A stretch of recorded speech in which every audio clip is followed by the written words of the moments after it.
What if I told you that you've been wasting your time and effort training 5 to 6 days a week? I don't believe in training high volume, and I don't follow what other influencers are doing because it works for them. I train just 2 days a week, and I look better now than I ever did hitting the gym almost every day beforehand. And in this video, I'm going to share the simple system that actually works, especially if you're natural. Speaking of good systems, if you're new to the gym and are carrying excess body fat that you want to burn off ASAP, but still want to make gains, I put together a body recomposition master guide that you can grab for free with the link in the description below. So my goal here isn't to be a famous influencer or fitness model. I'm just a guy who was super skinny and figured out what actually works to build muscle naturally. I was tired of not being comfortable in my own skin and wanted to be the best version of myself. And now I'm breaking it down so you don't waste years like I did. My goal is to help you get jacked in the most simplified way possible. Here's the truth that most people won't tell you in the fitness industry. Most fitness advice is made by guys on gear for guys on gear. If you're not enhanced, you can't train like them, eat like them, or even recover like them and expect the same results. I used to fall for that exact trap. I would train 6 to 7 days a week doing bro splits, always chasing the pump, doing drop sets, supersets, and everything in between. All these hacks I thought would magically bring me gains. I did everything they told me to do, but I still looked average. Sure, I was pumped in the gym, but in everyday life, in a t-shirt, nothing. And I wasn't getting any stronger or bigger. This was extremely frustrating because I was consistent. I did work hard, but nothing changed.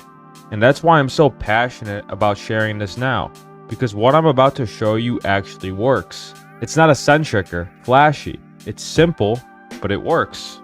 Because everything is optimized for clicks and engagement nowadays. The simple things often get left behind. So where did the breakthrough come from though? Everything changed when I took a step back and asked, what actually builds muscle naturally? Why does a muscle grow? It can't be this convoluted. I shouldn't need excessive exercise variety, a handcrafted diet, or some sort of laser sharp workout execution. I should be able to pick up weights like my favorite old school lifters like Mike Mentzer, Arthur Jones, Dorian Yates, etc., and be able to execute the movements and get results. That's when I stopped chasing pump-focused workouts and started prioritizing progressive overload. I realized that in order to make this work, I need to train super hard. And I realized that once I started to actually train super hard, I couldn't sustain those 6 to 7 day splits anymore. Was something wrong with me? Was I doomed to be stuck where I was forever? Here I was, deload week after deload week. My joints were aching constantly. I was tired all the time, and I couldn't make progress anymore. That's when I knew something had to change. Something occurred to me. Maybe the reason why I was so burnt out was most likely because I had already done enough volume my first couple days in the gym, considering my intensity was now where it needed to be. After all, those first couple workouts are where my energy and strength were the highest. So I decided to take my entire training for the week, with every single exercise needed to equally focus every muscle group and condense it into 2 days. My workouts became more challenging without being too much to sustain. Every single rep, every single set, I pushed well past my comfort zone without getting injured. I recovered. I tracked everything. I stayed consistent. And then, that's when my physique finally started to grow. So if you think you're doing everything right, but tired of looking like you just kind of lift, here's exactly what I do. Step 1, train anywhere between 2 and 3 days per week. If you're limited on time, 2 is perfect. It's what I'm currently doing, and it's what this video is currently focused on. You can do something like upper lower or 2 full body days a week. For me, if I'm doing full body, it's every Monday and every Thursday. If you have time to train for 3 days, you can do something like push day Monday, pull day Wednesday, and leg day Friday. The days of the week can be whatever you want them to be. Just make sure you give yourself a day of rest in between sessions, and if you're doing full body, add an additional day. Personally, I like 2 days off to give my body enough recovery. Now that you're aware of training frequency, how about workout structure? Each session starts with one heavy compound movement. It could be anything like a flat machine press, incline dumbbell bench press, a dumbbell overhead press, a wide grip horizontal row, any form of squatting or leg pressing, or a stiff-legged deadlift. Right now, I'm doing a seated cable press, a dumbbell overhead press, close grip lat pull downs, and a machine or hack squat. Whatever lift that you decide to pick, stick with it for the next 12 weeks. Don't change it every week. That makes it much harder to track progression. And if you're still unsure of what program to do, every single one of my programs can be accessed via my free school community with the link in the description below. So after the compound movements, we move to isolation exercises to round off your training volume and place the compound lift secondary muscle groups as the primary focus. Now these could be anything like upper chest focused cable flies, lateral raises, bicep or forearm curls, tricep extensions, face pulls, leg extensions, seated hamstring curls, and standing calf raises. I'm giving you the overview so this video isn't a half hour long, but pick exercises that balance your compound movements and allow room for additional isolation work. For me, with lat pull downs, I go close grip followed by a wider grip horizontal row so I could target my entire back. For biceps, I prefer something like a preacher curl so I can train in a fully lengthened position.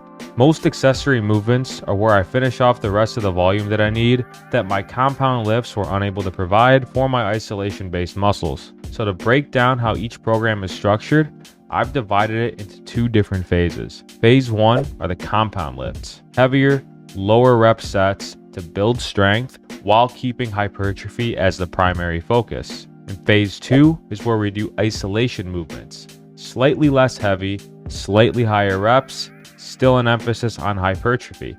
Now it is still acceptable to do lower reps with isolation movements, but I highly recommend training with at least 8 reps at first to make sure that your form is dialed in and you're not having to cheat near the end of each set. For each workout, I'll either do 2 or 3 sets. If I do 3 sets on a compound movement, I'll usually do 2 sets on accessory movements if they were already hit hard during the compound movements.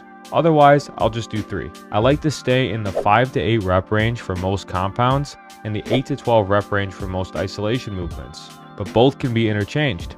My absolute minimum amount of reps that I would perform for a movement would be about 5, and I wouldn't go any higher than 15. There is no set rest period for your workouts as a whole.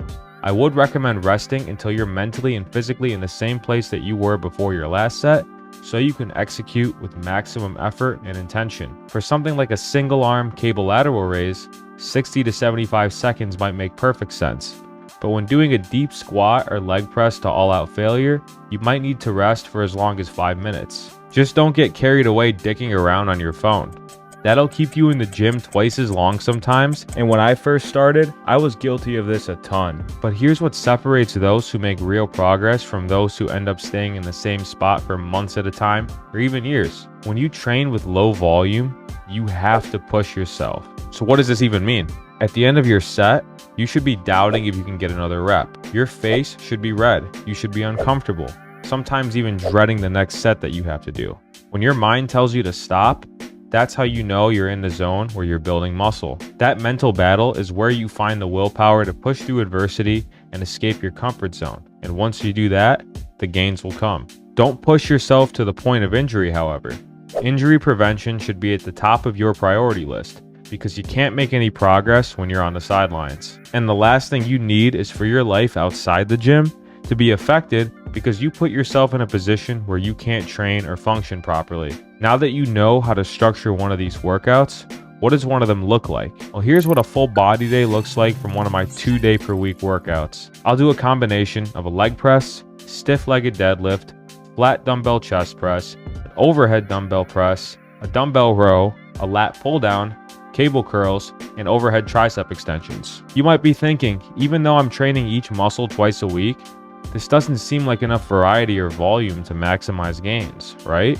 I can say with confidence that this works. Whatever you aren't able to emphasize on one full body day, you can just perform on the second one. Since I didn't target my side delts or forearms during this workout, I'll just swap out the cable curls and extensions for them, and then just hit my compound push and pull movements hard, so I'm still training my biceps and triceps effectively. You don't need as much volume as you think, but you need to train hard every rep and every set. So what if you're a beginner? If you're new, give yourself time to learn the movements. Don't jump in and try to go all out. build yourself up, and like I said earlier, don't get injured. That's the biggest setback. Improper form is the #1 reason that beginners get injured. So if you're going to go all out all the time, how important are deload weeks? I don't really think about deloads much anymore because I'm training 2 days a week. Recovery isn't a problem, and you don't need to worry about rotating exercises out either, not unless you're genuinely sick of what you're doing. But there's no need to shock the muscles with exercise variation. It also makes it harder to track progressive overload, which is going to be used to track your progress and make sure that you're getting stronger every week. By now, you probably have a good idea of what to do on the training side of things, but what about nutrition? The majority of your diet should come from sustainably sourced whole foods. I'd say 80% is an acceptable number to shoot for. Once your whole foods are taken care of, the remainder 20% can go to whatever you want it to be. As long as you're staying in the correct calorie range as a whole, then you won't be hurting yourself in the long run. If anything, that makes your diet much more sustainable and enjoyable, therefore making it something you could stick to for an extended period of time. And if you don't have the kind of diet that you could stick to in the long term, then you're less likely to commit to this entire process. As far as macros go, for my proteins, I've currently been eating chicken thighs, jumbo eggs, lean ground beef, and tuna fish at 1 gram of protein per pound of body weight. For fats, I'm eating avocados, dark chocolate, peanut butter, and olive oil at 20 to 30% of my total calories. And then for my carbs, I'm currently on rice, sweet potatoes, berries, green vegetables, and canned pumpkin. This is where the remainder of my calories go. So as important as your nutrition is, it means nothing without proper recovery. So where does sleep factor into all of this? If you're not getting 7 to 8 hours of sleep, don't expect to grow. This is where a huge chunk of your testosterone is regulated, so without it, your body won't have the resources or energy to facilitate new muscle growth. If this is something you're currently struggling with, here's some tips to make getting better sleep more attainable. Black out your room completely or use a sleep mask. Cut out caffeine 8 hours before bed and drink a gallon of water a day. Turn the thermostat down so your room is cold. Being cold makes it easier to fall asleep. Avoid blue light an hour before bed. Supplement with magnesium in the form of citrate, glycinate, or taurate. By now, you've begun to master the art of training, nutrition, and recovery. So how do you tie all of those together and make it work for you? It's one thing to tell you to just stay consistent. Anybody can do that. But what does that actually mean outside of just doing the same things over and over again? The real reason most guys stay average is because they don't stick with anything long enough to see it work.